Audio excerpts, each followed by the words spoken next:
Ladies and gentlemen, it is with great honor that we present to you Les Brown.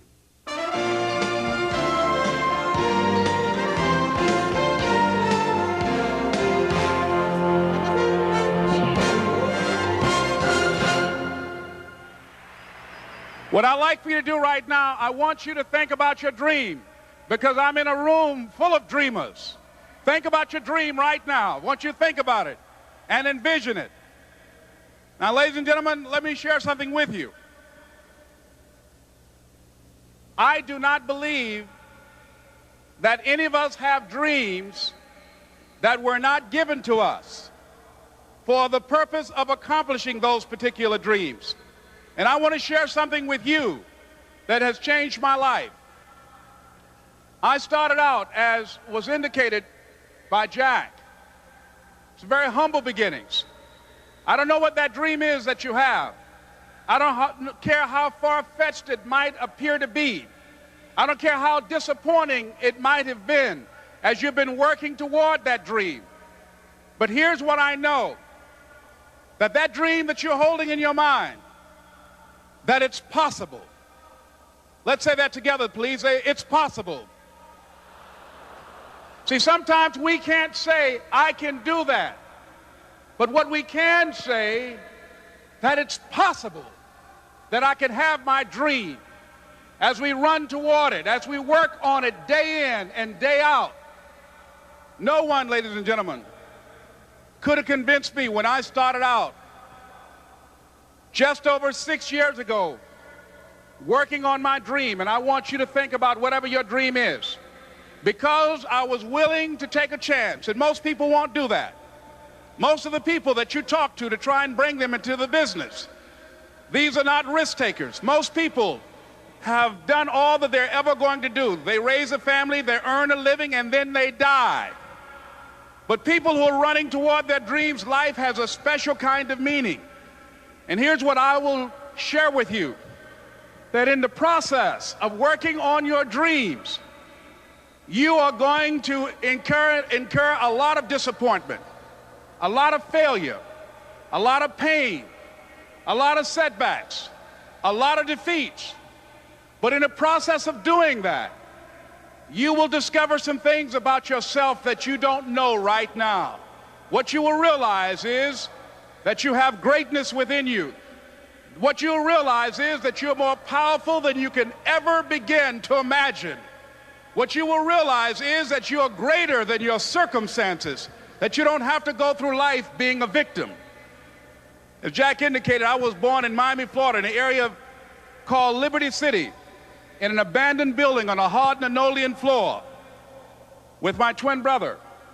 We were 6 weeks of age. We were adopted. When I was in 5th grade, I was identified as EMR, labeled educable, mentally retarded, put back from the 5th grade into the 4th grade, and stayed in that category until I got out of high school.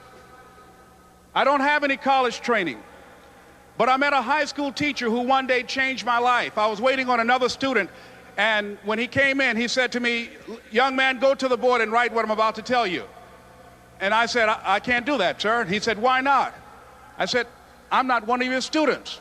He said, it doesn't matter, follow my directions now. I said, I can't do that, sir. He said, why not? I said, because I'm educable, mentally retarded. And he came from behind his desk and he looked at me. He said, don't ever say that again. Someone's opinion of you does not have to become your reality.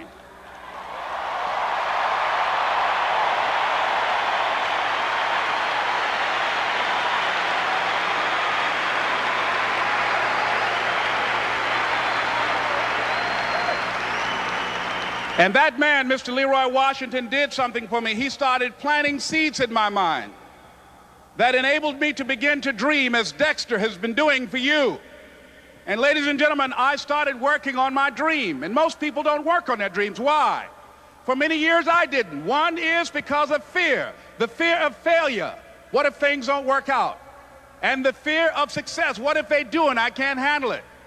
The other thing is that most people, ladies and gentlemen, they get comfortable. They stop growing, they stop working on themselves, they stop stretching, they stop pushing themselves, and they end up becoming very cynical about life, and they throw in the towel on themselves and on their families and on their dreams. And the other thing is that most people don't feel worthy. What I'm doing now, I could have been doing years ago. But because I did not have a college education, because I didn't believe in myself, because I allowed other people's opinion of me to control my destiny, I didn't act on my ideas. So I applaud you for your dreaming, for your running toward your dream. I applaud you for believing in yourself, because that's what life is about, stretching and challenging, looking for ways that you can begin to improve yourself. And ladies and gentlemen, as a result of stretching out, of acting on my dream, and I don't know what that dream is for you, I can tell you that it's possible. No one could have convinced me that after just over 6 years, I will have my own book entitled Live Your Dreams. Just over 6 years, I would have 5 specials on public television. Just over 6 years, I've done motivational speaking for AT&T, Procter & Gamble, McDonald's Corporation, Xerox, IBM. Just over 6 years. I will now have my own talk show that will premiere on Monday, Labor Day. I'm saying to you, your dream is possible. Your dream is possible. But not only is it important that you believe and begin to know that it's possible for you to live your dream as you run toward it, but I've done something that I want to share with you called Choosing Your Future. In fact, I've developed a set of tapes talking about how to begin to create your own reality by choosing your future. And not only is it important for you to know it's possible for you to choose your future, but it's necessary that you work on yourself, that you develop yourself. It's necessary that you get the energy drainers out of your life, people who don't want anything, people who are not striving, people who are not challenging themselves, people who aren't growing, people who have stopped dreaming. It's necessary that you align yourself with people and attract people into your business who are hungry, people who are unstoppable and unreasonable, people who are refusing to leave life just as it is and who want more. My mother used to say, birds of a feather flock together. If you run around with losers, you will end up a loser. It's necessary that you get the losers out of your life if you want to live your dream.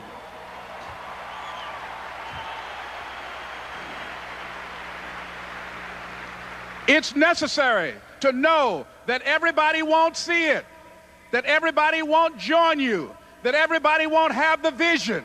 It's necessary to know that a lot of people like to complain, but they don't want to do anything about their situation, that you are an uncommon breed. You know, you have to know within yourself that I can do this. Even if no one else sees it for me, I must see it for myself. That's necessary. It's also, ladies and gentlemen, necessary that you be creative when you're working on your ideas, that you understand the importance of changing up, of readjusting your strategies. Many times we can have a great idea, but if you're not advancing it in the right way and things don't happen, you become discouraged and think the idea doesn't work. No, that's not true. It's necessary that we become creative. I remember when I was in New York walking down the street, and a guy approached me and said, "Hey, mister, can I shine your shoes?" And I said, "No, I'm in a hurry. I don't have time." I kept walking. Someone else said, "Hey, man, your shoes look clutty. May I shine your shoes?" I said, "No, I don't have time. I'm sorry, I'm busy." And I was walking fast, and many people solicited me for my business. And then finally, a young man stepped in front of me, and he said, "Excuse me." And he started counting, 97, 98, 99, 100. He said, "Sir?" I said, "Yes." He said, "Come here, please." I said, "What is it?" He said, "Today is my birthday.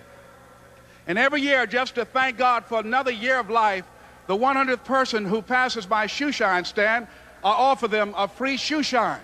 Would you give me the honors?" I said, "Why, sure." I got up on the shoe shine stand, George, and I sat there, and he shined my shoes diligently. And when I got down, I looked at them, they were sparkling. And I was walking away, and I said, "Thank you." And I stopped, I said, "Excuse me, but how much do you usually charge?" He said, "Only $2. I said, "I tell you what, today's your birthday. Here's $5, keep the change." He said, "Thank you." As I was walking away, looking in the opposite direction at other people coming, he started counting again. 97, 98, 99, 100.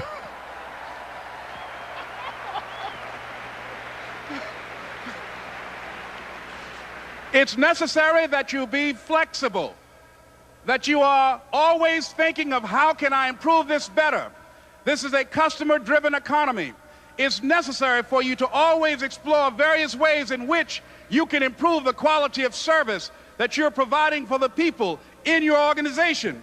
I remember something a major company had talked about, the extra value service they were providing for their customers. And the lady who had the news conference summarized it this way. She said, "It's not our intention to satisfy our customers or to please our customers. Our intention is to amaze them." It's necessary, if you're going to compete today, that you look for ways to amaze your customers by being one of those individuals that keep your commitments, that keep your word, that's relentless. It's necessary as you work with the people that you bring into your organization, that they see that you are a good example of a person to work with because you model integrity and determination and ambition and truth and honesty and the way in which you conduct business. The next step is, that is you. That is you. That no one can do it for you but you. And even though you face disappointments, even though you will experience some setbacks, it goes with the territory. You must understand that. I remember I was playing a game with my 9-year-old son, John Leslie, and I beat him 10 straight games in a game called Connect Four. And finally, I said, "John Leslie, I'm bored. I don't want to play you anymore." And I got up. I said, "I'm ready to go to sleep now." And repeat after me, please. Let's say this together. It's not over until I win. John Leslie said, "No, you can't go now, Dad." I said, "Why?" He said, "It's not over until I win." That was his attitude. We sat down and we played several other games. And finally, after the 11th game, John Leslie won, and he got up and he yawned. And he said, "I'm ready to go to sleep now." And I'm saying to you, what if all of us took that attitude after we face a rejection and a no, or we have a meeting and no one shows up, or somebody say, "You can count on me," and they don't come through? What if we have that kind of attitude? The car's repossessed. Nobody believes in you. You've lost again and again and again. The lights are cut off, but you're still looking at your dream, reviewing it every day, and say to yourself, "It's not over until I win."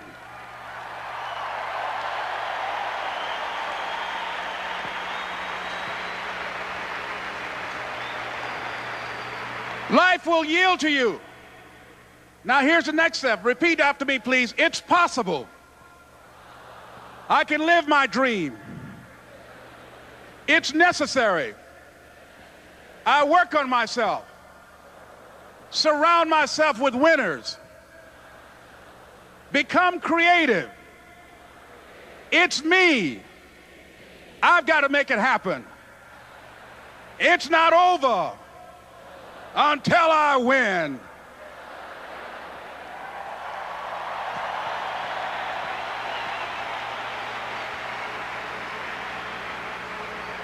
The next thing that's important to know, yes, it's possible that you can choose your future and direct the course of your life as you run toward your dream. It's necessary that you have goals, that you write those goals down, that you plan, that you think constantly of how you can begin to improve what it is that you're doing. If it's your presentations, if it's your recruiting skills, whatever that is, it's also necessary that you look for ways to always find a way to pull it out when everybody else thinks that you are defeated. That you've got to take personal responsibility to know that in order to become successful, you've got to make it your personal business to do it. But the next thing, ladies and gentlemen, I want to share with you that some of you already know that it's hard. It's not easy. It's hard changing your life. It was hard when just over 3 years ago in the Penobscot building in Detroit, Michigan, where I was operating my business, and I fell on some hard times, and I was sleeping in my office. It was hard coming into the lobby, and the security said, "Excuse me, Mr. Brown, can we see you for a moment?" And I said, "Yes." And I walked up to the counter, and he gave me an envelope. And he said, "Would you mind reading it here?" And I opened the envelope, and the envelope was from management that said, "This is an office tower. It's not a hotel. please do not sleep in your office. And I said, excuse me, sir. I said, I just work long hours in creating my business. I'm an entrepreneur. And right now, things are bad for me.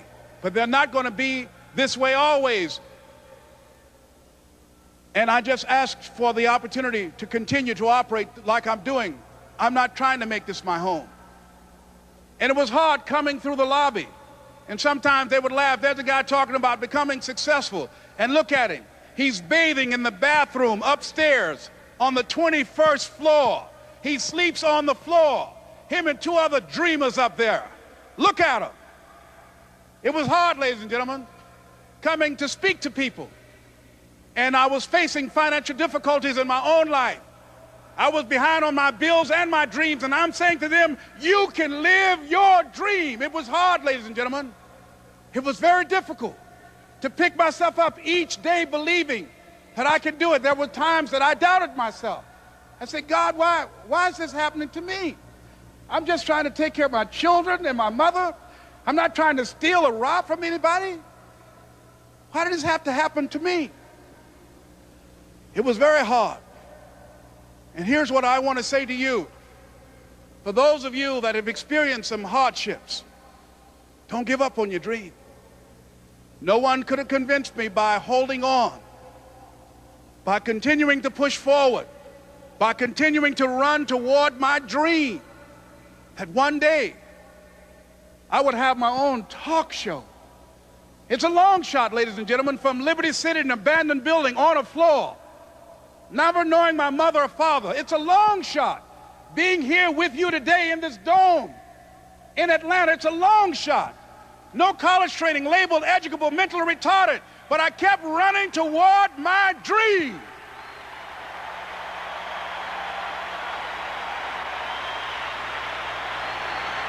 Don't stop.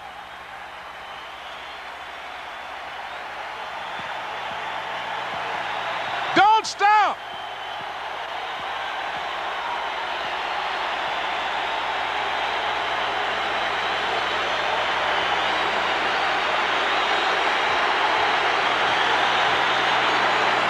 Don't stop running toward your dream.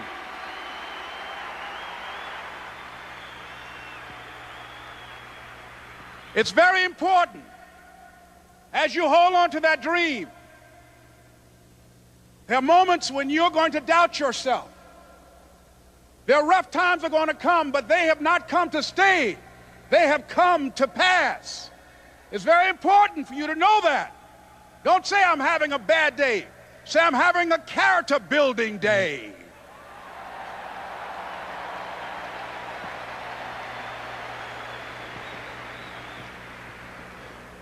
It's very important for you to believe that you are the one to make this happen. I remember this high school teacher, Mr. Leroy Washington, at the end of school one June, it was just a few days before we were supposed to leave, and I just got my report card, and it indicated that I'd failed history, and I'd failed English, and I would have to go to summer school.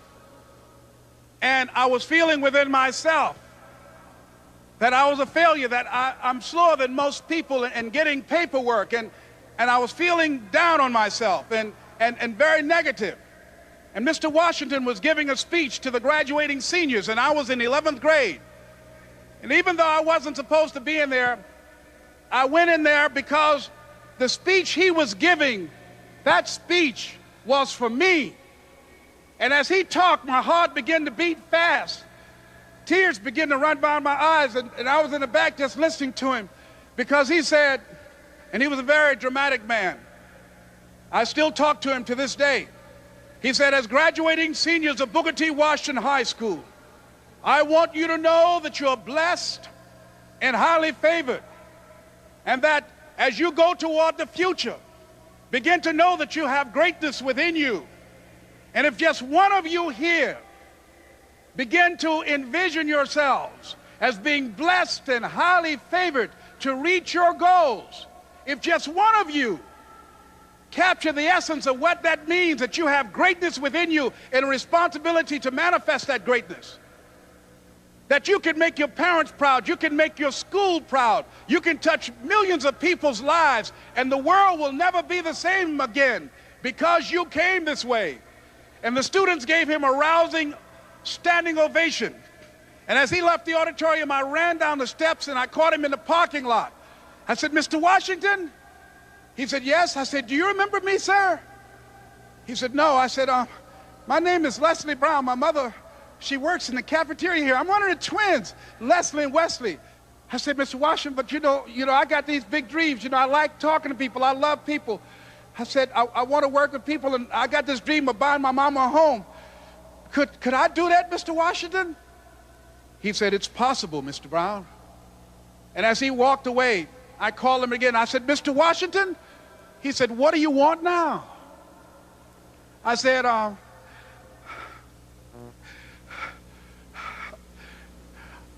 the one, sir." I said, "I'm the one. You remember me, sir. I'm Miss Mamie Brown's boy. I'm the one. I'm the one."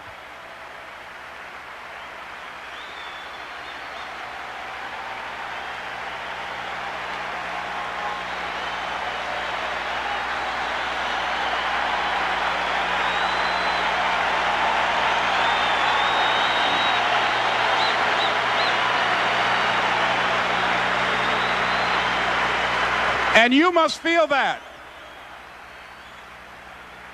why you're here, because you are the one. And I remember when PBS first played one of my specials called "You Deserve" one Sunday afternoon in Miami, Florida. I had some friends call him to tell him to tune in. And he watched the program. He called me in Detroit, and I answered the phone. I said, "Hello." He said, "May I speak to Les Brown, please?" I said, "Who's calling?"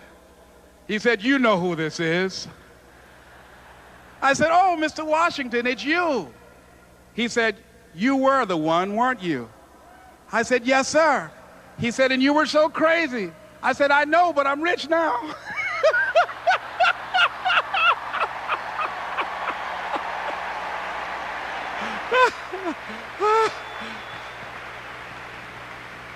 Ladies and gentlemen, it's not going to be easy. It was hard laying on the floor of the Penobscot building, looking out of the window, daydreaming, saying, "Les, can you do this? Can you make this happen?" I used to listen to tapes day in and day out about "See You at the Top," my great friend Zig and Dennis Waitley and different other motivational speakers, and Dr. Norman Vincent Peale and Dexter saying, "Don't let nobody steal your dream." I used to ask myself, can I do this? And something said within me, "You're the one. You're the one." And let me tell you something, ladies and gentlemen. While you're here, and before you go back home to your respective cities and communities, write down at least 5 reasons on why you deserve your dream, on why you won't give up, what's going to make you unstoppable, why you must be unreasonable, because logical, practical thinking says you can't do it today. But if you want to produce unreasonable results in your life, like living your dream and taking charge of your destiny, you've got to be an unreasonable person. You've got to be an uncommon person. So write down the reasons of why you're here. My first major goal was to buy my mother a home. And let me tell you something, ladies and gentlemen. What will reasons do, Les? Nietzsche said, if you know the why for doing, you can endure almost anyhow. What do you mean by that? If you know why you're doing something, when the hard times come, and they're going to come, when the disappointments and the rejections come, and they're going to come by the truckloads, your reasons will be your rod and staff to comfort you, to pick you up. Once again, I got a saying on one of my tapes: if life knocks you down, try and land on your back, because if you can look up, you can get up. Let your reasons get you back up.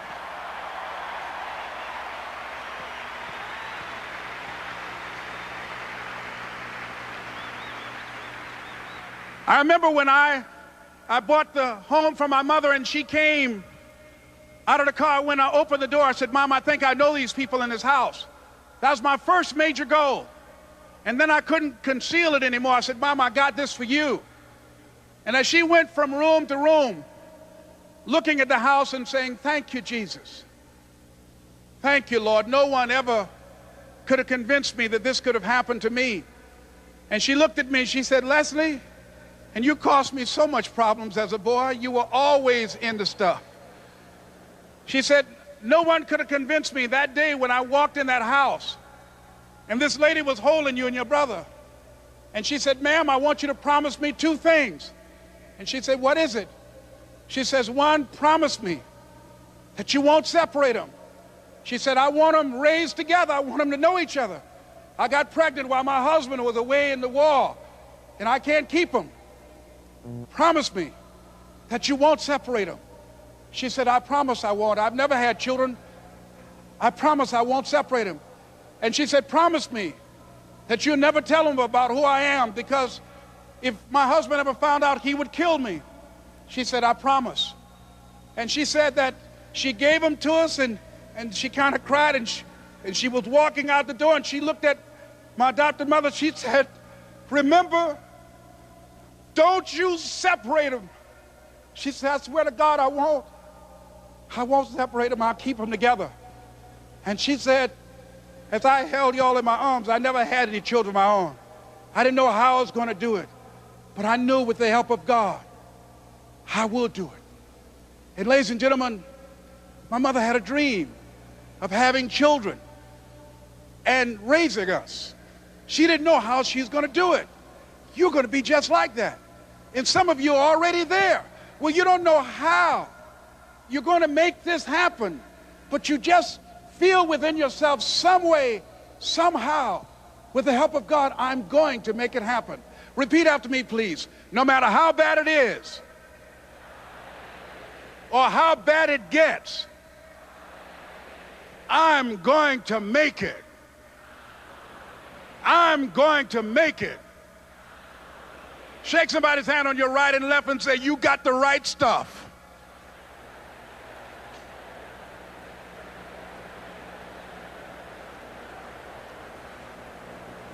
So yes, it's possible for you to live your dream.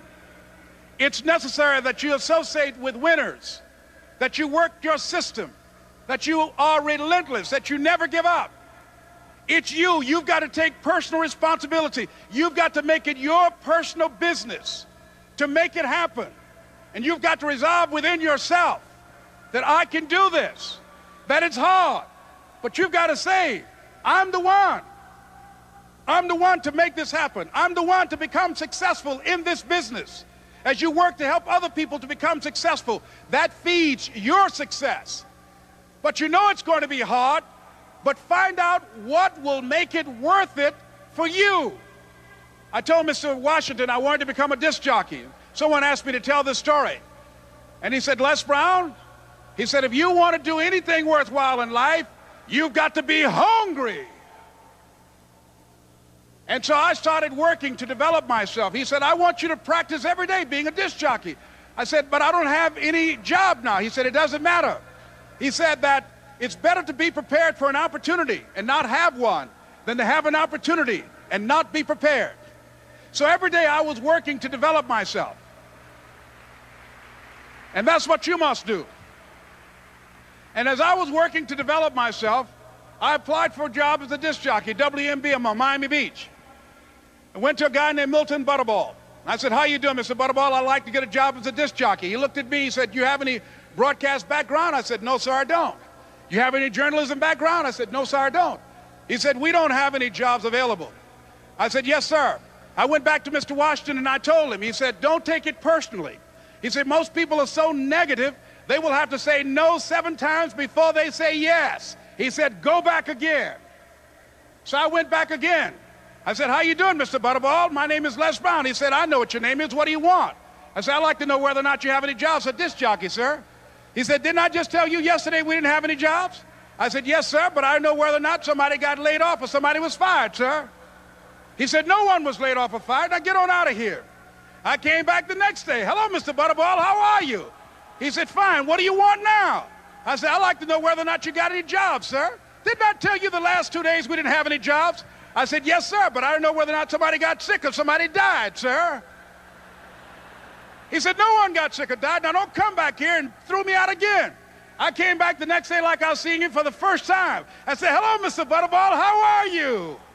He looked at me with rage. He said, go get me some coffee. I said, yes, sir.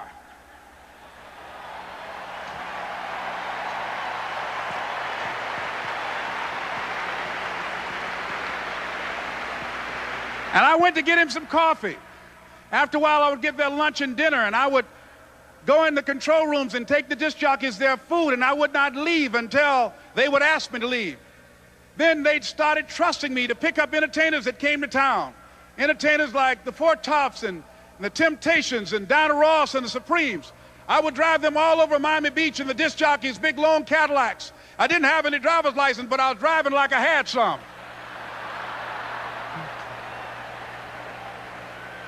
And one day, one Saturday afternoon, while I was at the radio station, a guy named Rock was drinking while he was on the air.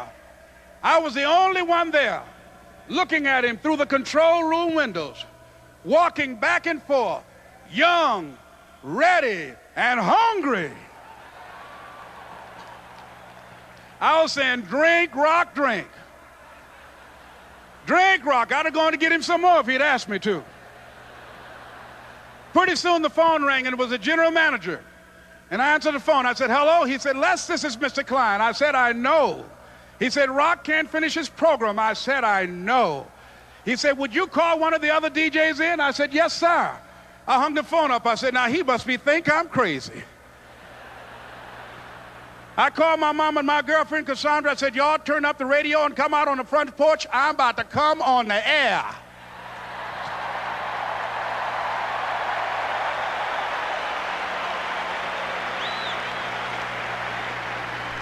I waited for about 20 minutes, and I called him back. I said, Mr. Klein, I can't find nobody.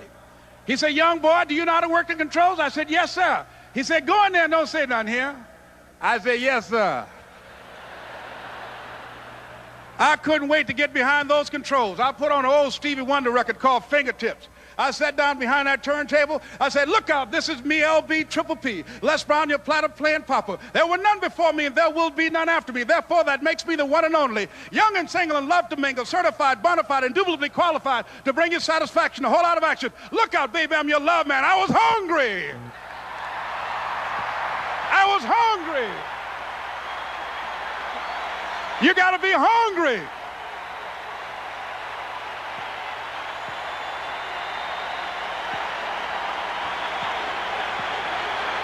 You got to be hungry.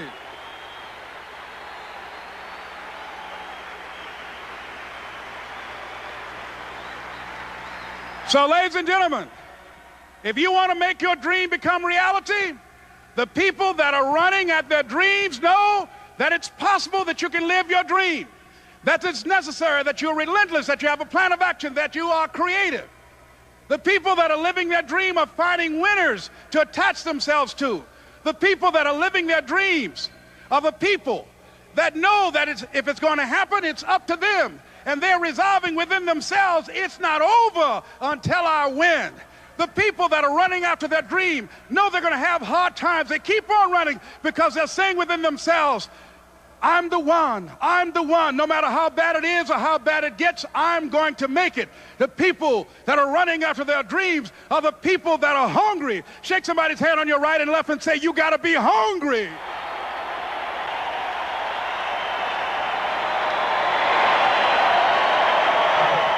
And as you run towards your dream, I want to dedicate this to you that I love very much. I want to thank Dexter and all of you. It's something that I'm known by. It's on our tapes called Choosing Your Future, and it says simply this, that if you want a thing bad enough to go out and fight for it, to work day and night for it, to give up your time, your peace, and your sleep for it, if all that you dream and scheme is about it, and life seems useless and worthless without it, And if you gladly sweat for it and fret for it and plan for it and lose all your terror of the opposition for it, and if you simply go after that thing that you want with all of your capacity, strength and sagacity, faith, hope and confidence, and stern pertinacity, if neither cold poverty, famish or gulf, sickness or pain or body and brain can keep you away from the thing that you want, if dogged and grim you besiege and beset it, with the help of God you'll get it. This is Mrs. Mamie Brown's baby boy, Leslie Calvin Brown, saying it's been a plumb pleasing pleasure as well as a privilege. Thank you.